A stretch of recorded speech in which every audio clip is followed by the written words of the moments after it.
G'day guys, today we're going to be going through some pretty basic programming on the ICC Pro platform.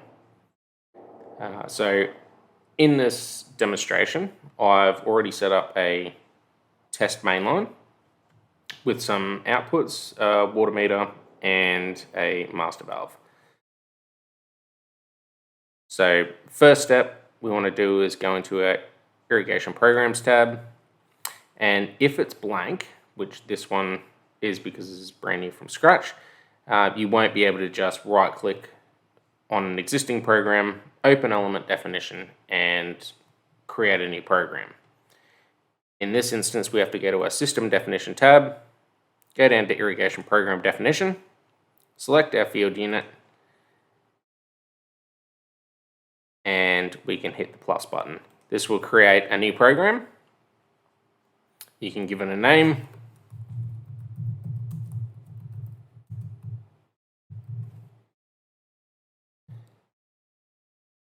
And we'll go through all these little sub-tabs and explain everything.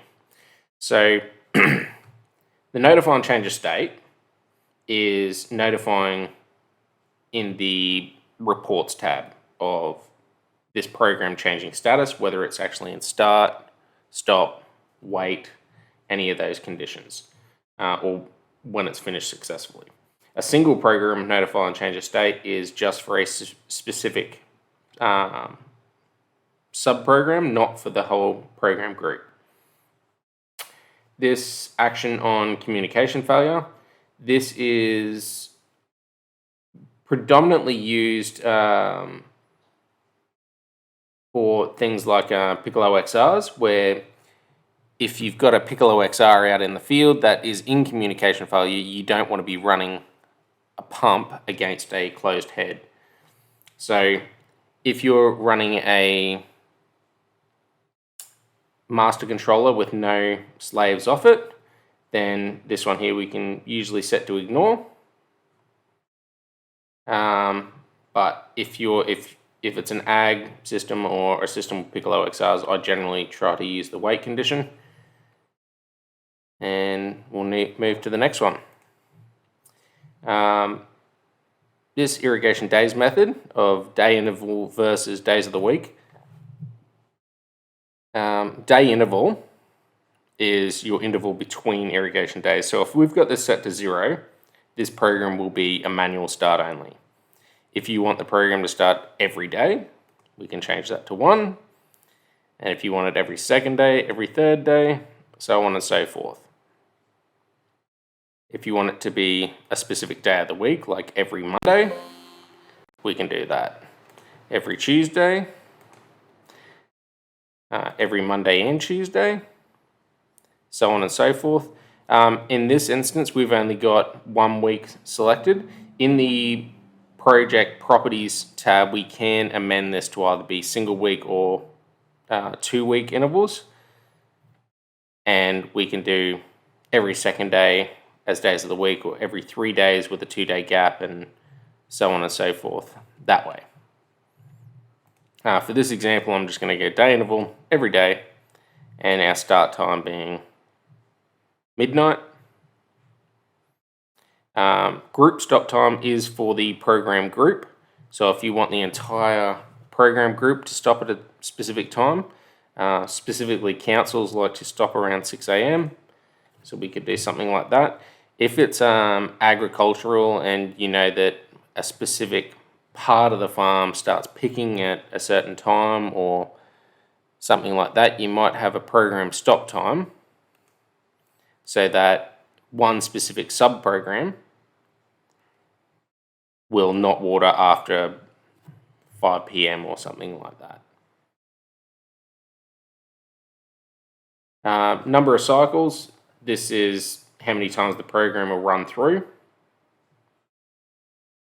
So if you want this to run twice every day, you can change that to number 2.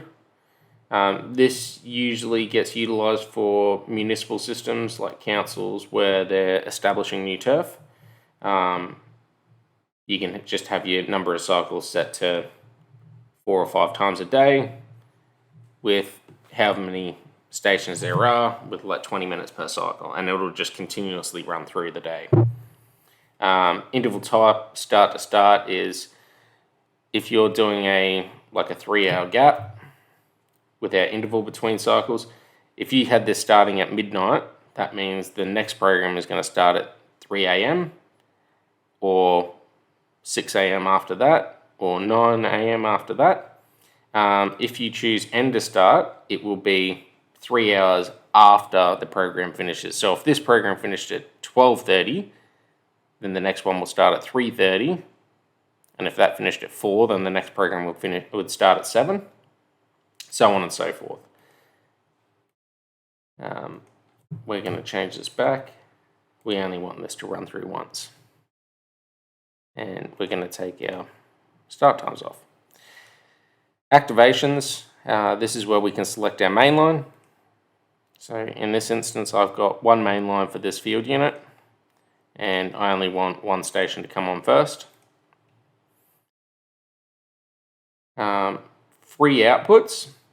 So if you've got a specific pump that you want to start with this one, or if you want a tank fill to start alongside the mainline starting or something like that, this is where you'd assign a valve here. The free output is essentially a valve that's not associated with the mainline. That's where your free outputs will be. Internal flags are just a state element that is essentially to notify the system that something's happening. So if you've got say 3 valves on, you might have a flag that will start an additional pump.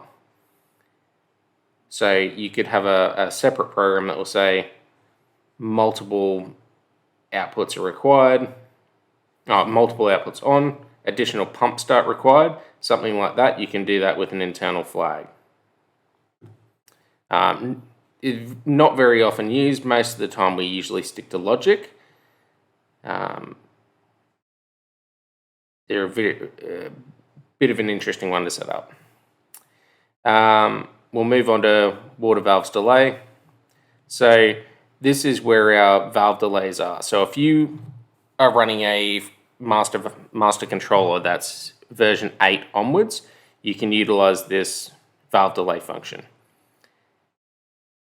So if we wanted to have multiple valves, we'll go back and add an extra valve to this one. If you want to stagger the starts and stagger the stops so that the pump would ramp up for multiple valves, you can do that. So we might have a 30-second delay for pump 2, and for valve 2, and the same thing, we'll do a closed delay of 30 seconds for valve 1. So we'll move to our watering data tab. Now the control type, basically this is how we're going to be setting our system up for either completely manual operation or semi-automatic or automatic operation. So basically, if you've got a control system in control type as manual, when you set up your water quantity, it is going to be completely manually operated.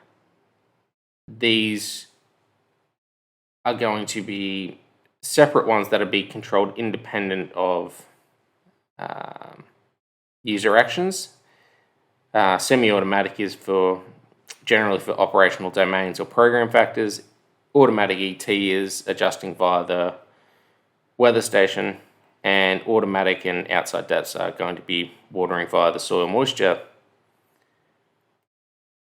So we'll leave this on manual for now. Irrigation basis is time or quantity. Essentially, if you want to water a specific amount, like 300 litres of water or 3 cube of water or something like that, you can specify that. Most of our clients utilize the time function, and then we'll just monitor the amount of water that gets put out with the water meter. If you know what the flow rate is, a nominal flow rate, you can put that in here. If you have a nominal flow rate set up when you've created the outputs, you can hit the little information button and copy over what the nominal flow rate is. So if I had 5 litres a second for valve 1 and 5 litres a second for valve 2, because I've added 2 valves, this will put our nominal flow rate at 10 litres, and we can just hit our copy button and our expected flow will adjust. In this example, I don't have those set up at the moment, so we'll just continue on. Our high flow percentage is for the high flow alarm, and the same thing with our low flow alarm. So if this is in an agricultural setting, generally we'll bump the high flow percentage up a little bit to either 35 or 40%. Councils have a pretty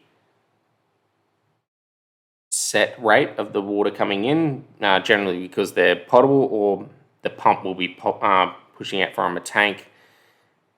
So the water doesn't really vary that much in the flow rate. Ag, because they use scheme water and large scale filtration systems, the flow rate can vary a little bit. Covering area, again, we can put that in if we like in the valves, and this will pre-fill automatically. Actual water quantity will be calculated automatically.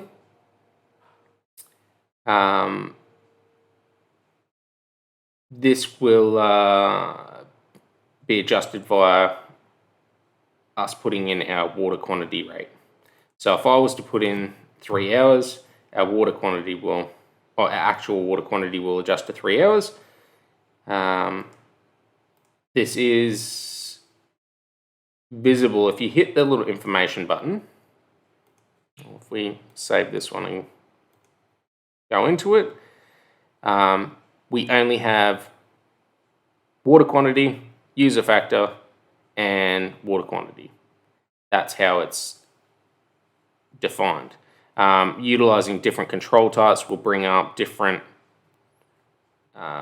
calculations, and again, you can see here with our operational domain and crop type, these can affect it as well, predominantly with their time and whether the operational domain is in stop or run.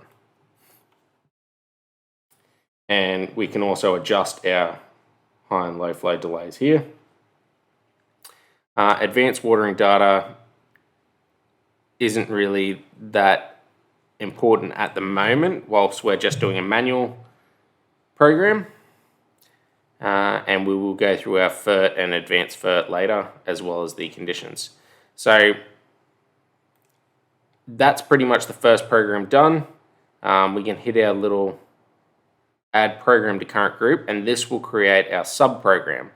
So this will now have 7019-2, and we know that this one is in the same program group as our Brisbane Test 1 because that's a -2, so this is the same program group.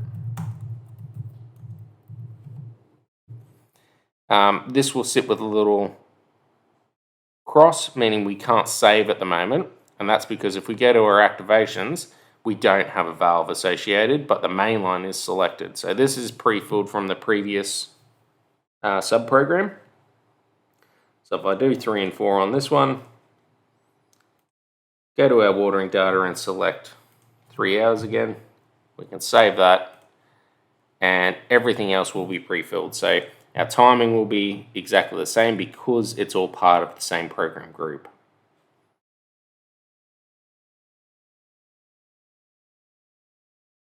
Valve delay has to be done manually as well between each sub-program. And if we want to create another program group, we'll just go through the same process again where we can add another one. And We can call this Brisbane test ship to. And we can go to our main line, add 5 and 6. And if we go back to our timing, this will be slightly different again because it's not part of the same group. So if I wanted this one to start immediately after the first program finishes, we can just put this as 1202, and this one will get irrigating beforehand, and this one will go into a wait condition until the first program finishes. And that's pretty much just setting up an irrigation program from scratch.